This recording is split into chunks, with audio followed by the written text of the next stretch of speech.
The untold truth about Martin Luther King is far more complex than what your history books taught you. Born Michael King Jr. on January 15, 1929, his name wasn't actually Martin until his father changed both their names when Martin was 5 years old. The elder King was inspired after visiting Germany and learning about Protestant reformer Martin Luther. This young boy from Atlanta would grow up to become one of history's most influential figures. But the sanitized version we celebrate today often omits the more complicated aspects of his life and legacy. What many don't know is that King was an exceptional student who skipped 2 grades and entered Morehouse College at just 15 years old. Before becoming an activist, he seriously considered careers in medicine and law before choosing ministry.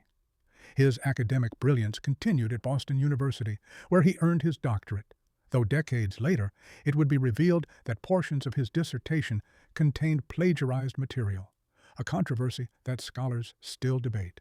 King's activism extended far beyond what mainstream narratives cover. While everyone knows about his "I Have a Dream" speech, few realize King was increasingly radical in his later years. He vocally opposed the Vietnam War at a time when that position was deeply unpopular, calling America the greatest purveyor of violence in the world today. Yet, this stance cost him significant support, even among civil rights allies. The FBI's campaign against King was more extreme than most Americans realize. Under J. Edgar Hoover, who called King the most dangerous Negro in America, the FBI bugged his hotel rooms, wiretapped his phones, and even sent him an anonymous letter encouraging him to commit suicide. They compiled extensive files attempting to link him to communism and leaked information about his extramarital affairs to undermine his moral authority. King's economic views would shock many who selectively quote him today. Toward the end of his life, he advocated for democratic socialism and a guaranteed basic income.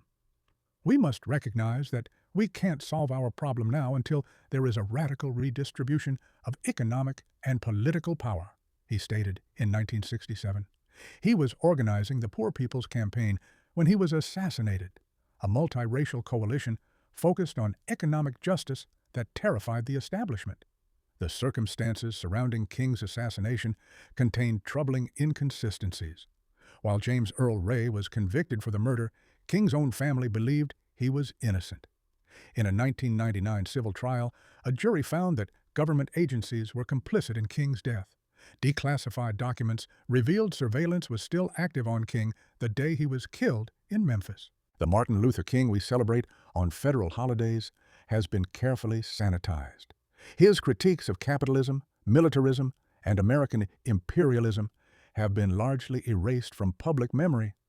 The FBI that once tried to destroy him now posts tributes on social media every MLK Day.